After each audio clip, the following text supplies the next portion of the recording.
Iris, about today's lunchbox. What the heck is this? It's just leftovers from yesterday and the same stuff as this morning's breakfast.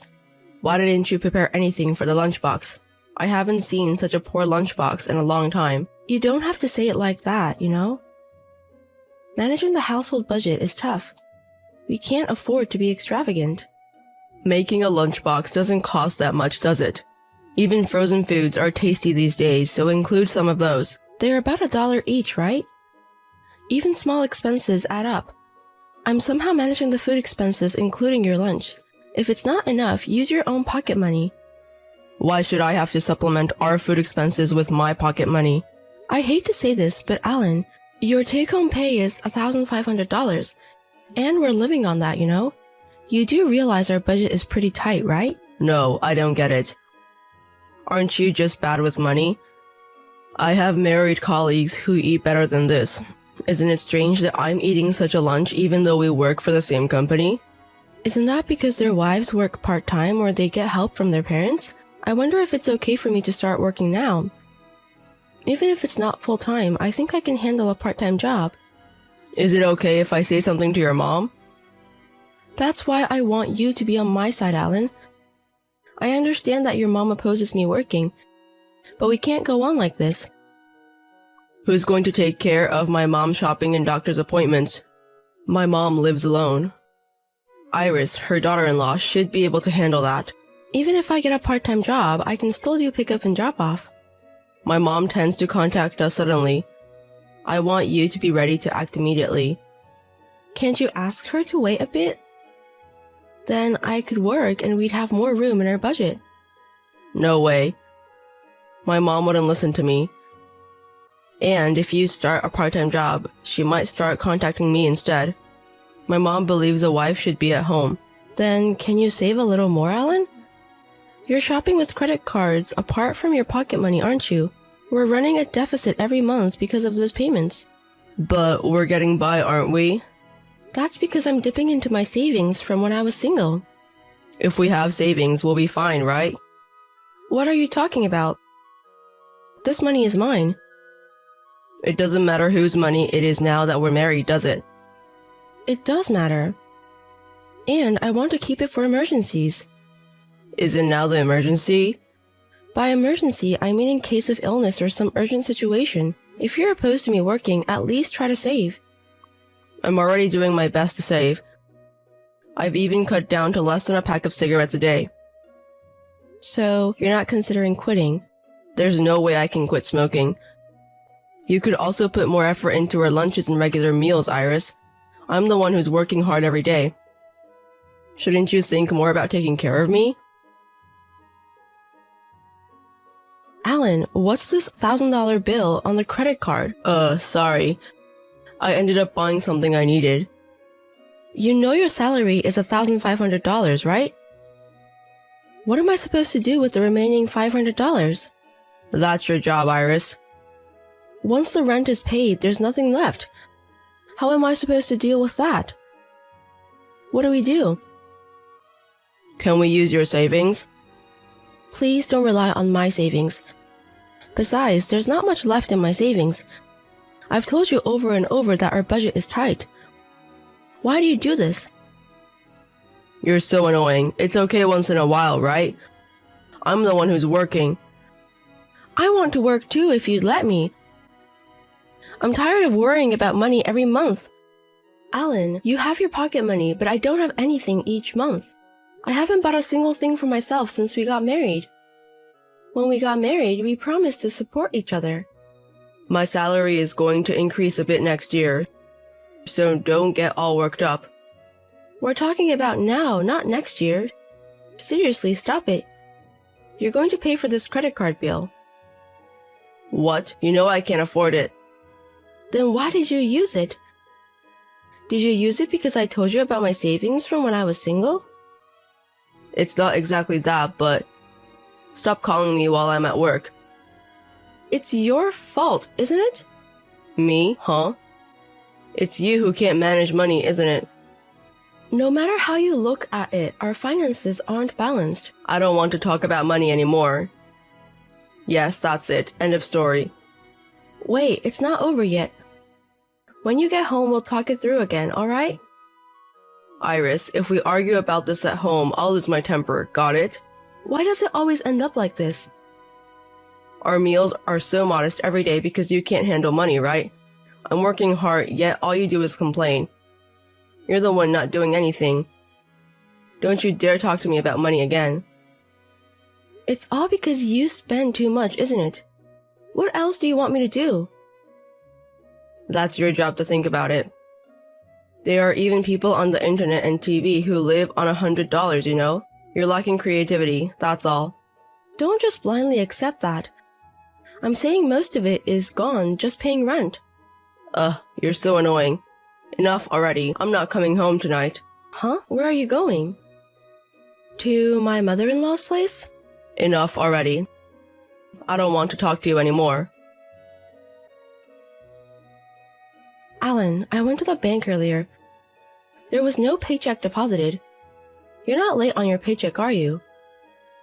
About that. I already withdrew it. What? Why? Were you planning to hand it to me later? No, not that. I stopped putting money in for living expenses for a while. What?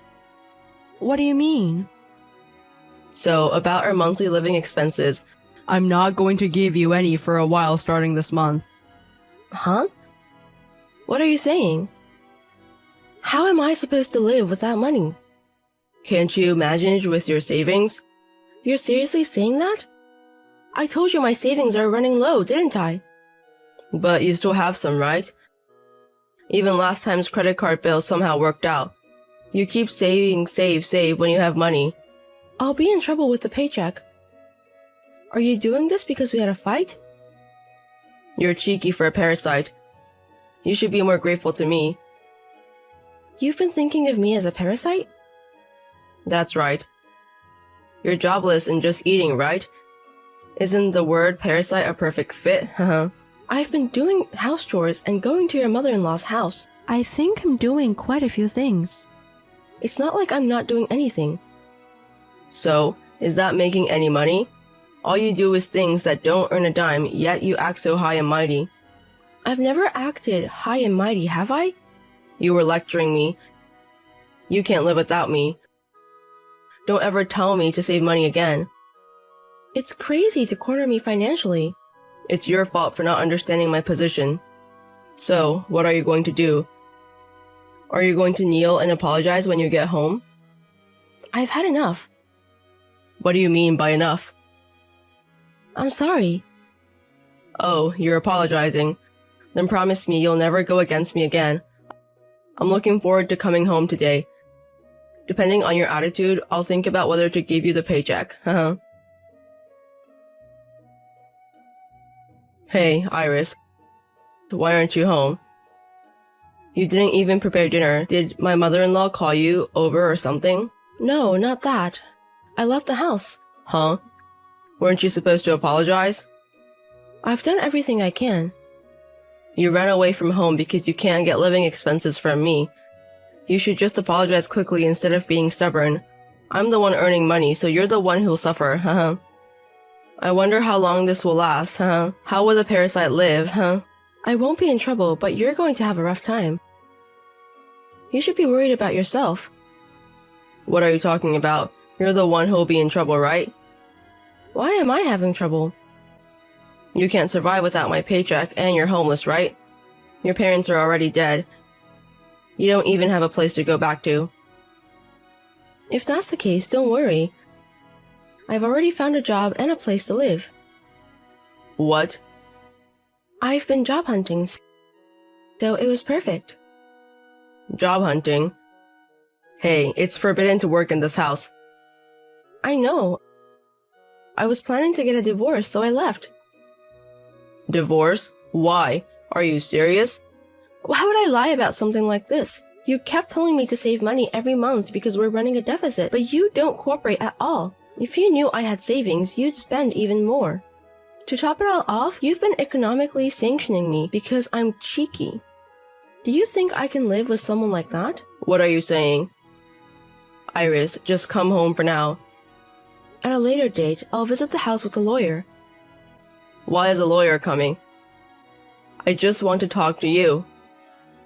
I'm bringing a lawyer because I don't think we can have a decent conversation, just the two of us. When we get a divorce, there's also the matter of property division. Well, we don't have any joint property, so it'll be about appliances and the car. Don't rush things. I want to discuss the divorce first. What's there to discuss now? That is, it's about the future, so to speak. If Iris was that worried, I thought I would compromise a little. I don't need that, huh? I'm getting a divorce because I'm tired of living with you, alright? Finding a middle ground by discussing things with each other. It's not on that level anymore. But it's harsh to suddenly talk about divorce. Who's the harsh one? You only have $1,500 income in each month, but you spend more than that, right? Even when I try to save, you just complain. All my efforts feel wasted. Other colleagues of ours are able to live decently. I don't want to be the only one living like I'm poor. That's why I've asked to be allowed to work, right? Yet, because my mother-in-law opposes it, you won't even let me get a part-time job. Honestly, you brought this on yourself. Understood. Then go ahead and get a part-time job. I said it's too late. Then, what are we supposed to do about Mother? I'm working, I can't take care of her. I don't know. I'll resign as your wife. Marriage was really hard up until now. Every day, like clockwork, Mother would call bossing me around. Even on weekdays, she would call me at work asking where I should take her. Wouldn't it just go back to that lifestyle? After marriage, you dumped everything on me without doing a thing. Is it because you're reluctant to divorce because you don't want to be used by your mother again? No, I've never even thought about divorce. You probably thought I couldn't get a divorce because I don't have parents to go back to, right? That's why you could treat me so poorly, right? No, it's not like that. Didn't you just say that earlier? There's nowhere to go, right? Sorry. Even if you apologize, I won't forgive you anymore. But you apologized to me during the day, right? You said sorry, right? Didn't you feel at least a little bit guilty? I can't take care of you anymore, I'm sorry. That's what I meant. Iris, do you really want a divorce? Because of all the things that have happened? Plus, Alan, you can do as you please without me, right? No more nagging lectures from me, right? No, I'm bad at managing money. See? You just wanted to dump all the troublesome things onto me, right? I don't want to be with a husband who doesn't value me. From now on, I will value you. I'll save money and I won't side with my mother but protect you, Iris. That's what I wanted during our marriage. But I'm glad I got to know your true colors early on. I had some good memories during our courtship and early marriage, so it was hard to decide on a divorce. But thanks to this, I've made up my mind. Iris, I'm sorry. I can't live alone. Please, come back. Please. What you're worried about is not having me around to do everything for you, right? No. I want Iris back because I love you, because I care about you. You love me. Just words of love are annoying. If you really felt that way, you would have shown it in your actions. And you wouldn't have pushed me to the brink economically. I'm sorry. Like I said, it's too late to apologize now. Oh, I haven't paid this month's rent yet. And I haven't deposited the money for the credit card payment. I only have $800 left from this month's salary. I don't know, you're the one who spent it. Ah, that's right. Why don't you try the ingenuity you always talk about? You can live on $100 a month, right? You should try your best. He kept reaching out, insisting he didn't want a divorce. But my feelings weren't about to change. When I told him I was ready to seek mediation if he wouldn't agree to divorce, he begrudgingly signed the divorce papers. There were no savings for us to divide, but I managed to get some of the appliances and the car we bought when we were newlyweds. Afterwards, my ex-husband gave up on renting his own place and moved back to his mother's house, his childhood home. Since then, he's been swamped with looks after his mother and housework, leaving no time for himself. Leading a busy life, or so I hear. To be blunt, his mother is a toxic parent, a person who seems to consider her son, my ex-husband, as her own property. As a result, when he moved back home, his mother took all his earnings, and he returned to the poverty-stricken life he once led. Before we got married, I felt sorry for him and wanted to support him, but now his words and actions have left me with no such feelings. After that, I got a job with housing included, and I've been living a busy but fulfilling life. Since it's company housing, I can save more than if I lived alone, and the working environment is also good. It feels like I've suddenly arrived in heaven after a hellish marriage. Our marriage lasted less than 2 years, but life without the freedom to change, even a single favorite snack or drink, was really tough. For a while, I planned to spoil myself, indulge in some luxuries now and then, and heal myself with the money I earn. For now, I'm not interested in dating, but if I ever get the chance, I'd like to choose someone who can manage money well. Money isn't everything, but the way you use it can change your life. To that end, I want to learn more about financial literacy and start building a solid foundation for my life once again.